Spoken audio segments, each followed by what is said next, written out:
peuple de Dieu.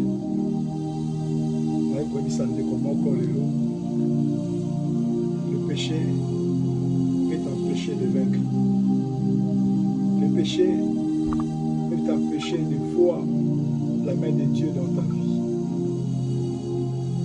Il est écrit dans Romains 3, 23 que car tous ont péché, ils sont privés de la gloire de Dieu.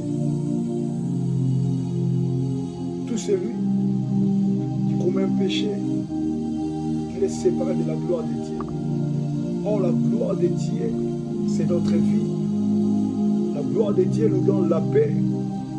La gloire de Dieu nous donne la guérison en étant malade. Lorsque vous vous séparez de la gloire de Dieu, dis-moi mon frère, quelle est l'importance? Où tu vas gagner quoi? Où tu vas bénéficier quoi? Le péché, comme il est écrit dans Isaïe 59, nous la main de l'Éternel n'est pas trop courte pour nous sauver, ni son oreille trop dit pour attendre nos prières, mais ce sont nos péchés, nos mains sont remplies de sang, c'est ce qui empêche de nous écouter. Quand tu vis dans le péché, tu ne verras jamais la main de Dieu dans ta vie, parce que le péché t'empêche. Le péché met une séparation entre toi et ton Dieu qui est ton Père. Si nous lisons dans Deutéronome chapitre 28, à partir du verset 15 jusqu'au verset 33, écoutez ce que l'Éternel dit. Mais si tu n'obéis point à la voix de ton Dieu,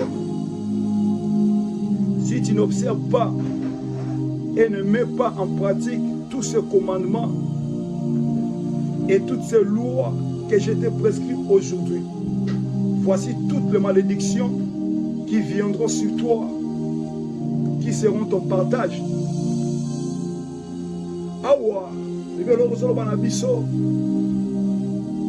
que si tu n'obéis pas aux lois ou aux principes de l'Éternel, aux lois que ton Dieu t'a prescrites, voici toutes les malédictions seront ton partage. Et si nous descendons dans le verset 16, il est écrit ceci. Tu seras maudit dans la ville où tu seras maudit dans la ville et tu seras maudit dans le champ. Ta corbeille et ta huche seront maudites. Les fruits de tes entrailles, les fruits de ton sol, le porté de ton gros et de ton menu bétail, toutes ces choses seront maudites. Tu seras maudit à ton arrivée et tu seras maudit à ton départ. Quand tu vis dans le péché, ou quand tu as un péché caché que tu es en train de chérir, il y a beaucoup d'enfants dédiés, qui viennent à l'église, qui prient chaque jour, ils prient le matin, ils prient le soir. Ils assistent dans les réunions de l'église. Lorsqu'il y a veillé le soir, il est là. Lorsqu'il y a réunion d'entité, il est là présent. Mais il vit dans le péché. Il a des péchés chéris en cachette. Bien-aimé, tu ne verras jamais la main de Dieu dans ta vie. Le péché t'empêchera de vaincre. Le péché t'empêchera de vivre la main de Dieu dans ta vie. Car il est écrit dans 1 Jean 5,4 que tout ce qui est né de Dieu doit triompher. Et tu vas triompher comment tant que tu vis dans le péché. Ici dans Psaume 51,7, David a sorti avec la femme de son soldat. Et David a envoyé ses soldats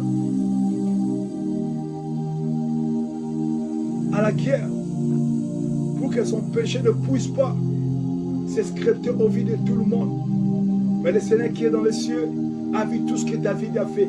Et cela a attiré le malheur dans la vie de David. Et cela a attiré le malheur dans le descendant de David. Par là, qu'est-ce que nous voulons dire? Lorsque tu commets un péché, cela affectera même tes enfants. Cela affectera même ta génération. Même ta famille. ton église, ils seront affectés par le péché que tu as commis. Oui, Dieu peut te pardonner. Mais il y aura des conséquences qui seront poursuivies. Si nous lisons en bas David, après avoir demandé pardon, lorsque le prophète Nathan est venu lui voir, il y a eu des conséquences qui ont suivi David. Bien-aimés, marchons dans la crainte de Dieu.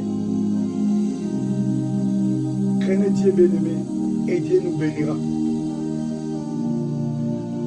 Dans Josué, chapitre 6, premier verset, ou dans Josué, chapitre 7, le 10e à 13e verset, ici Dieu a dit aux enfants d'Israël, après avoir conquéri Jéricho, vous ne toucherez pas, vous ne prenez pas des choses dévouées à l'interdit.